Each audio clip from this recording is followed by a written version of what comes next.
Have you ever been on a flight where one passenger's demands brought everything to a screeching halt? What happens when someone's craving for luxury turns a routine trip into a chaotic showdown at 30,000 feet? Stick around as we dive into the story of a woman who thought she could bully her way into first class, and the flight attendant who turned the tables in a way no one saw coming. The plane sat heavy on the tarmac at Chicago O'Hare, its engines humming as the last passengers shuffled aboard Flight 472 to Miami. It was a late Friday afternoon, and the cabin buzzed with the restless energy of a packed flight. Business travelers tapped away on laptops, families juggled snacks and tablets, and vacationers in bright tropical shirts eyed the overhead bins, hoping for space. Delays had already stretched everyone's patience thin. First a mechanical issue, then a backed-up runway. The air felt thick with irritation, like a storm waiting to break. In row 27, seat C, sat Karen Mitchell, a woman whose sharp voice would soon become the spark that set everything ablaze. Karen was in her late 40s, dressed in a crisp blazer and designer sunglasses perched atop her head, as if she'd just stepped out of a boardroom or a boutique. She clutched a leather tote bag, her manicured nails tapping impatiently on the armrest. To the casual observer, she looked like someone who traveled often, someone who knew the ropes. But to those seated nearby, her muttered complaints about the cramped cattle car and incompetent airline were already setting off warning bells. Karen wasn't just annoyed. She was a ticking time bomb, primed to explode. The flight attendants moved through the aisle with practiced calm, checking seatbelts and closing bins. Among them was Lisa Carter, a seasoned attendant with 15 years of experience. Lisa had seen it all: screaming babies, spilled coffee, even a fist fight over a reclined seat. Her warm smile and steady voice could soothe most tempers, but her no-nonsense attitude lay just beneath the surface, ready for moments like this. As she passed row 27, Karen's hand shot up, waving her down like a customer flagging a waiter. "Excuse me," Karen said, her tone sharp enough to cut glass. "I need to speak to someone in charge." Lisa paused, her smile unwavering. "I'm happy to help, ma'am." "What's the issue?" Karen leaned forward, her voice loud enough for nearby passengers to turn their heads. "The issue is that I'm sitting in this miserable economy seat when I should be in first class. I'm a platinum member with this airline, and I deserve better than being crammed in here with," she gestured vaguely at the cabin, "everyone else." Lisa's eyes flicked to the boarding pass Karen thrust toward her. A quick glance confirmed what she already suspected. Karen was booked in economy, no upgrades, no special status. Platinum member? Maybe in her own mind, but Lisa kept her tone even. "I understand you're frustrated, ma'am. Let me check the manifest and see what we can do." As Lisa stepped away to consult her tablet, the passengers around Karen exchanged glances. A man in a Hawaiian shirt across the aisle muttered to his wife, "Here we go." A teenager in the window seat popped out an earbud, sensing drama. The cabin, already tense from the delays, felt like it was holding its breath. Lisa returned, her expression calm but firm. "I'm sorry, ma'am, but first class is fully booked today and there are no upgrades available. Your seat is confirmed in 27C. Karen's face reddened. "This is outrageous. Do you know how much I paid for this ticket? I'm not sitting here for 3 hours like some nobody. You need to move someone out of first class. Now." The word "now" echoed through the cabin, drawing more eyes. A mother in row 28 shushed her toddler, who'd started to whimper. The man in the Hawaiian shirt shook his head, whispering, "Entitled much?" Lisa, however, didn't flinch. She'd dealt with passengers like Karen before, people who thought volume and demands could bend the rules. But this was a full flight, and the rules weren't bending today. "Ma'am," Lisa said, her voice steady, "I can't displace other passengers from their assigned seats. If you'd like, I can offer you a complimentary beverage or—" "A drink," Karen snapped, cutting her off. You think a soda makes up for this? I'm a platinum member. I deserve first class. Her voice rose to a near shout, and now the entire cabin was watching.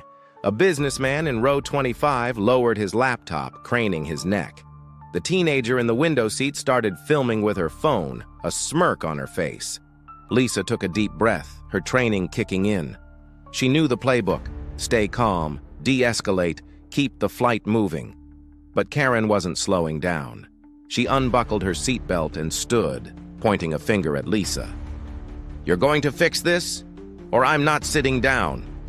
This plane isn't taking off until I get what I deserve. The cabin went silent, save for the hum of the engines. Passengers shifted uncomfortably, some annoyed, others intrigued.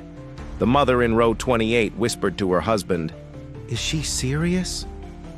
The teenager's phone was still rolling, capturing every word. Lisa's eyes narrowed slightly, but her smile didn't waver. She knew this was the moment where things could spiral, or where she could take control. "Ma'am," Lisa said, her voice now carrying a quiet authority, "I need you to take your seat so we can prepare for takeoff. If you continue to disrupt the cabin, I'll have to involve the captain." Karen laughed, a sharp, bitter sound. "The captain? Oh, please. Do you think I'm scared of your little pilot? I'm not moving until I'm in first class." That was the line that snapped the cabin's patience. The man in the Hawaiian shirt groaned loudly, muttering, "Lady, sit down already!" A woman in row 26 called out, "Some of us have places to be!" The teenager's video was now picking up a chorus of murmurs, the collective frustration bubbling over. Karen spun around, glaring at the other passengers. "Mind your own business!"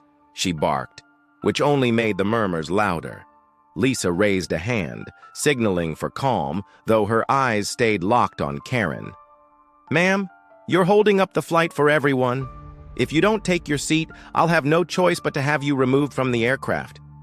A ripple of gasps and stifled laughs spread through the cabin. The teenager's camera caught Karen's face turning a deeper shade of red, her mouth opening and closing like a fish out of water.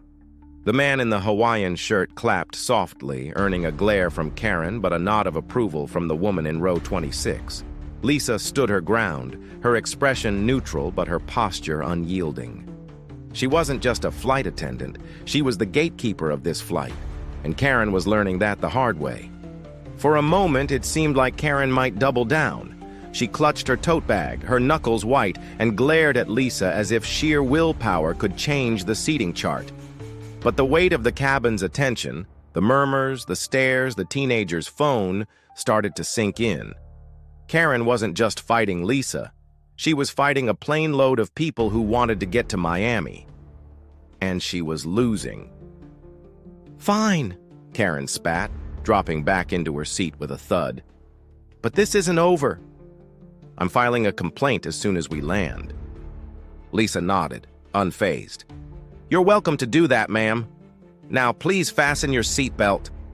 She turned and walked back up the aisle, her calm professionalism a stark contrast to Karen's fuming silence. The cabin erupted in soft applause, led by the man in the Hawaiian shirt. The teenager stopped recording, grinning as she posted the video with the caption, entitled "Lady Gets Owned on Flight to Miami." As the plane finally pushed back from the gate, the tension began to ease. Passengers returned to their laptops, books, and snacks, though many kept stealing glances at Karen, who sat with her arms crossed, staring out the window. Lisa, meanwhile, continued her duties, offering drinks and snacks with the same warm smile.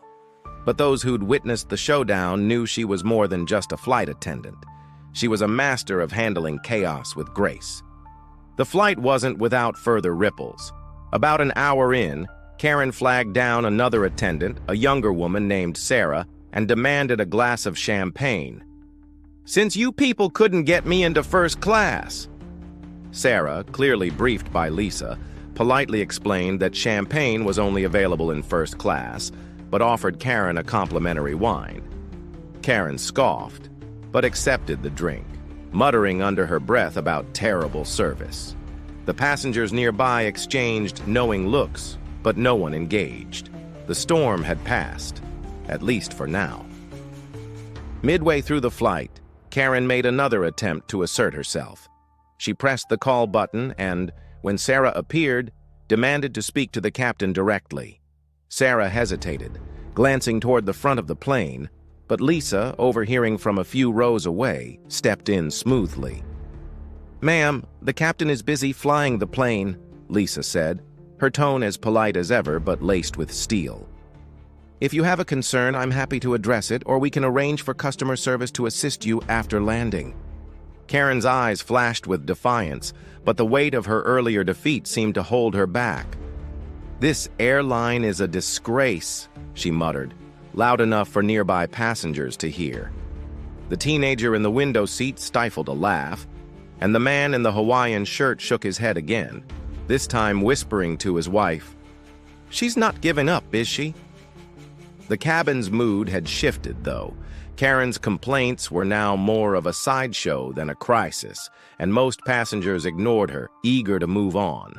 As the plane began its descent into Miami, Lisa made her final rounds, ensuring tray tables were up and seats were upright. When she reached row 27, Karen avoided eye contact, focusing intently on her phone. Lisa didn't push it. She simply checked the seatbelts and moved on, her professionalism a quiet rebuke to Karen's behavior. The landing was smooth, and the cabin filled with the usual rustle of passengers gathering their belongings. Karen, however, remained seated for a moment longer, typing furiously on her phone, likely drafting the complaint she'd promised. When the seatbelt sign turned off, Karen was one of the first to stand, grabbing her tote bag and pushing past the teenager in the window seat. The teenager, still grinning, whispered to her mom, "Bet she's writing that complaint right now." Karen strode down the aisle, her chin high as if determined to reclaim some shred of authority. As she passed Lisa at the front of the plane, Lisa offered her standard farewell. "Have a great evening, ma'am."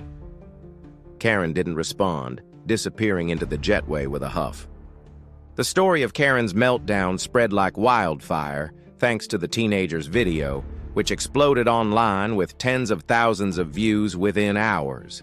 Social media lit up with comments praising Lisa's cool-headed response and roasting Karen's entitlement.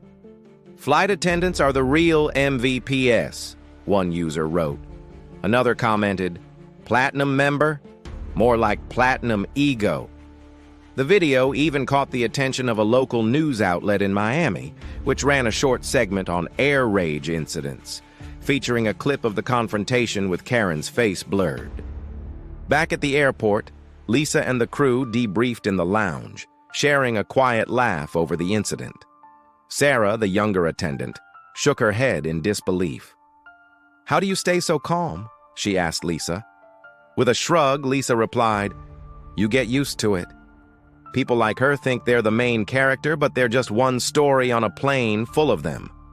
The captain, who'd been informed of the situation after landing, gave Lisa a nod of approval, calling her handling of Karen textbook. Meanwhile, Karen's complaint, filed through the airline's website that night, went nowhere.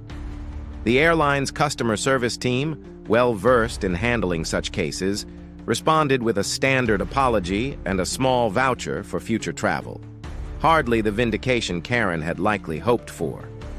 Word of the incident continued to circulate online, turning Karen into a cautionary tale about the perils of entitlement in the skies. Some passengers from the flight, including the teenager and the man in the Hawaiian shirt, even joined the online conversation, sharing their own accounts of the drama, which only amplified the story's reach. The incident left a lasting impression on the passengers of Flight 472. For many, it was a reminder of the delicate balance of air travel, hundreds of strangers packed into a tight space, relying on mutual respect to make it through. For others, it was a masterclass in conflict resolution, courtesy of Lisa, whose calm yet firm approach turned a potential disaster into a moment of triumph. The story also sparked broader discussions online about passenger behavior, airline policies, and the unsung challenges flight attendants face every day. As for Karen, her moment of infamy faded from her own life, but lingered in the digital realm, a viral lesson in humility. Whether she learned from it remains unknown, but the passengers of Flight 472 would never forget the woman who demanded first class, and the flight attendant who put her in her place without raising her voice. This tale is more than just a juicy piece of airplane drama. It's a snapshot of human nature under pressure, a clash between expectation and reality at 30,000 feet. It shows how one person's actions can ripple through a crowd, and how a skilled professional can steer a storm back to calm. So, what's your take? Have you ever seen a passenger lose it like Karen did? Or been stuck in a situation where one person held everyone else hostage? Should airlines do more to handle entitled travelers, or is it up to passengers to keep the peace? And what about Lisa? Would you have handled it as smoothly as she did, or lost your cool? Drop your thoughts in the comments below, and don't forget to subscribe to our channel for more wild travel stories that'll keep you hooked.